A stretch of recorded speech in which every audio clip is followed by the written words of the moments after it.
പത്മപ്രിയ ഇന്ന് ആദ്യമായിട്ട് നമ്മുടെ കുട്ടിമാളു അംഗനവാടി പോകുകയാണ്.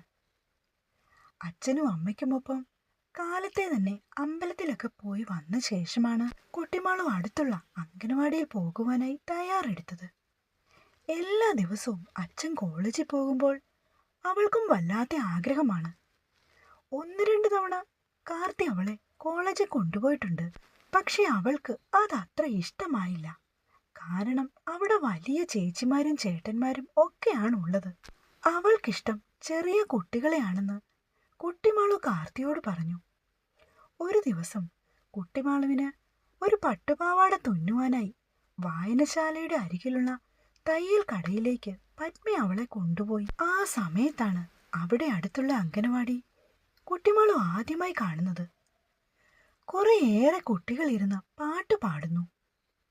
അതും കണ്ടുകൊണ്ട് അവൾ കുറച്ചു സമയം അവിടെ നിന്നു. ഒരാഴ്ച കഴിഞ്ഞപ്പോൾ കുട്ടിമാളു പത്മയോട് പറഞ്ഞു തനിക്കും അവിടെ പോകണമെന്ന്. ആ സമയത്ത് അച്ഛന് സുഖമില്ലാതെ ഹോസ്പിറ്റലിലായിരുന്നു. അതുകൊണ്ട് കുറച്ച് ദിവസങ്ങൾ കൂടി കഴിഞ്ഞിട്ട് നമുക്ക് പോകാമെന്ന് പത്മ കുട്ടിയോട് പറഞ്ഞു. അങ്ങനെയാണ് കുട്ടിമാളു ഇന്ന് ആദ്യമായി അംഗനവാടിയിലെത്തിയത്. അച്ഛമ്മയോടും അച്ഛനോടുമൊക്കെ അനുഗ്രഹം മേടിച്ച് അവളെ അമ്മൂമ്മയുടെ കുഴിമാടത്തിങ്കൽ കൊണ്ടുപോയി പ്രാർത്ഥിക്കുകയും കൂടി ചെയ്ത ശേഷമാണ് കാർത്തി കുഞ്ഞിനെയും കൂട്ടി കാറിലേക്ക് കയറിയത്. അവിടെ എത്തിയ ശേഷം ഒരുപാട് കൂട്ടുകാരെ കണ്ടപ്പോൾ കുട്ടിമാളു ഹാപ്പിയായി. അമ്മയും അച്ഛനും പൊയ്ക്കോളൂ, ഞാനിവിടെ ഒറ്റയ്ക്ക് ഇരുന്നോളാന്നും പറഞ്ഞ് അവൾ അവരെ തിരിച്ചയച്ചു. എൻ്റെ മാഷേ, കുട്ടിമാളു എന്തെങ്കിലും പ്രശ്നം ഉണ്ടാക്കുവോ? നമ്മൾ തിരികെ പോരുമ്പോഴേക്കും അവള് വലിയ വായി നിലവിളിക്കുന്ന ഞാൻ കരുതിയേ. ഞാനും അങ്ങനെയാണോ കരുതിയേ? പക്ഷെ അവൾക്കൊരു വിഷയവുമില്ല, ഹാപ്പിയാണ്. കാർത്തി ചിരിച്ചു. പത്മയെ വഴിക്ക് ഇറക്കി വിട്ടതിന് ശേഷം കാർത്തി കോളേജിലേക്ക് പോയി. വരുന്ന വഴിക്ക് അവൾ മിത്രന്റെ സഹോദരി ഉമയെ കണ്ടു. പത്മ, എന്താ ഈ വഴിക്ക്? മോളെ അംഗനവാടിയിൽ കൊണ്ടുവിടാനായി പോയതാ. അതെയോ? അത്രത്തോളം ആയില്ലേ? കണ്ണടച്ച് തുറക്കും മുന്നേ കുട്ടികൾ വളരും. അവർ പറഞ്ഞപ്പോൾ പത്മയൊന്ന് മന്ദഹസിച്ചു. അപ്പോഴേക്കും ഒരു ചെറിയ പിക്കപ്പ് വാൻ അവരെ കടന്നുപോയി. അതിൽ നിറയെ അലമാരയും കസേരയും മേശയും അങ്ങനെ കുറേ വസ്തുക്കളൊക്കെ നിറഞ്ഞു നിന്നു. പ്രഭയും മോളും ഇവിടുന്ന് താമസം മാറി പോകുവാ. അവരുടെ സാധനങ്ങളൊക്കെ ആ വണ്ടി കൊണ്ടുപോകുന്നേ. പത്മ നോക്കുന്നത് കണ്ട് ഉമ അവളോട് പറഞ്ഞു. ആര്, ദേവികയോ? അതേ മോളെ. മകനാണെങ്കിൽ സ്വന്തമായി വീടൊക്കെ വെച്ച് ഭാര്യയും കുട്ടികളുമായി താമസിക്കുവാ. അവളെ ആദ്യം ഒന്ന് കെട്ടിച്ചു വിട്ടതല്ലായിരുന്നോ?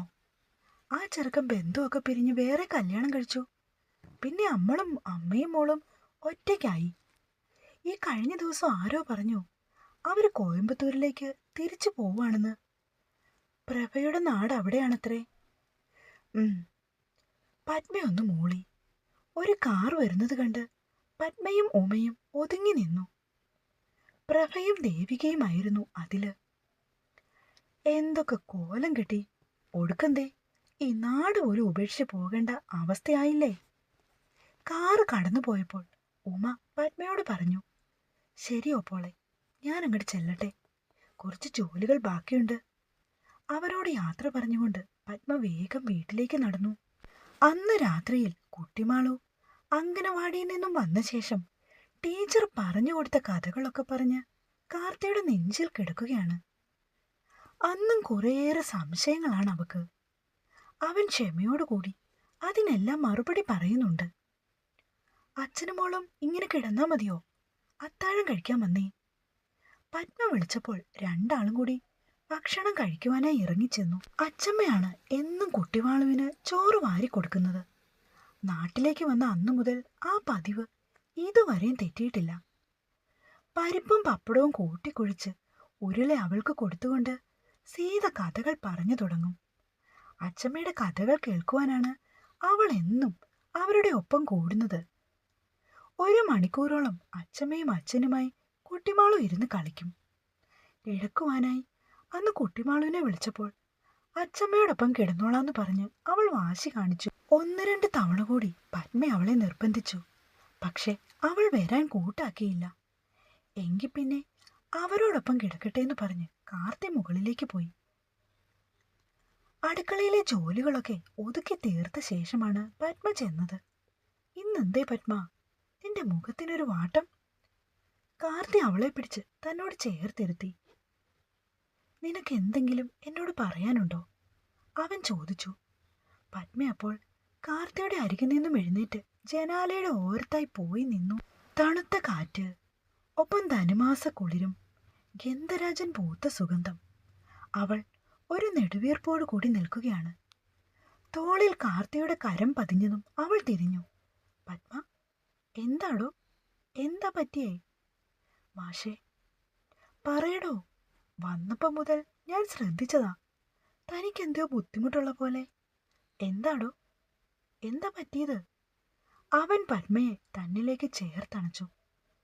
കാലത്തെ അംഗനവാടിയിൽ പോയ ശേഷം തിരികെ വന്നപ്പോൾ മിത്രന്റെ സഹോദരിയെ കണ്ടതും പിന്നീട് ഉണ്ടായ സംഭവങ്ങളുമൊക്കെ അവൾ കാർത്തിയോട് വിശദീകരിച്ചു.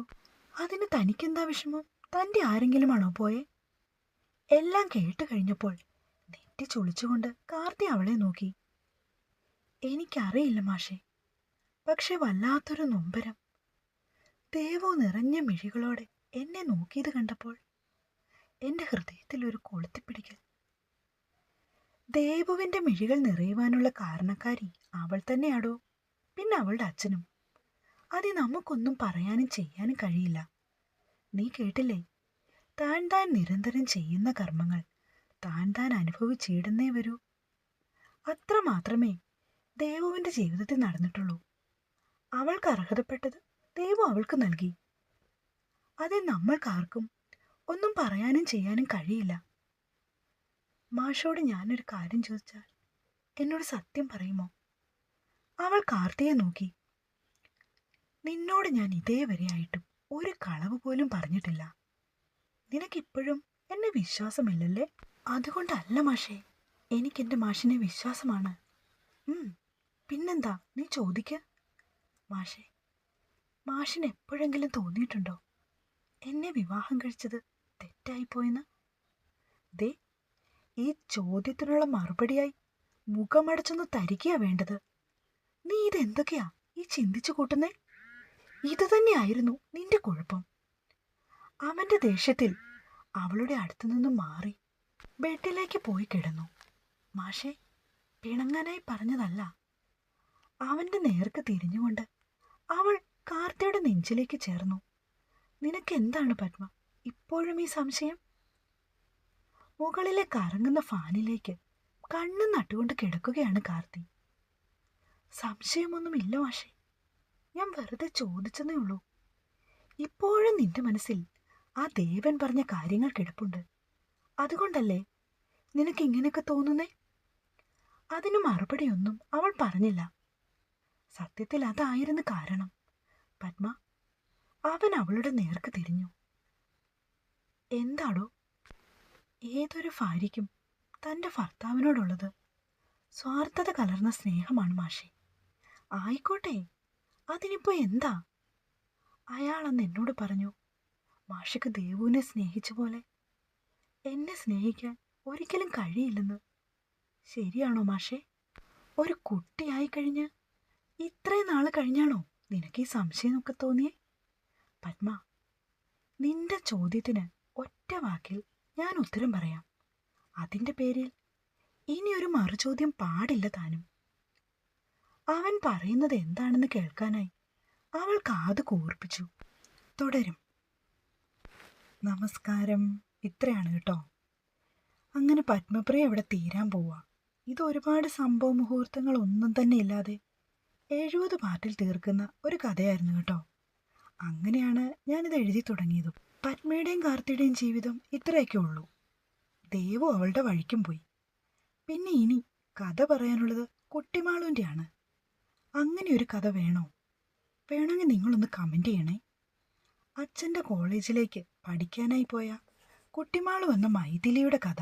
കാർത്തി പഠിപ്പിച്ച ഒരു വിദ്യാർത്ഥി അവളുടെ കോളേജിൽ ആർട്സ് ഡേയുടെ അന്ന് ചീഫ് ഗസ്റ്റായി വരുന്നതും അവന് പ്രഥമ ദൃഷ്ടിയാൽ കുട്ടിമാളുവിനോട് അനുരാഗം തോന്നുന്നതും. പക്ഷെ സാറിൻ്റെ മകളാണെന്നറിയുമ്പോൾ അവന് കുറ്റബോധം. അങ്ങനെ ഒരു കട്ട പ്രണയകഥ. നിങ്ങൾക്ക് വായിക്കാൻ താല്പര്യമുണ്ടെങ്കിൽ പറയുക, ഞാൻ എഴുതാം.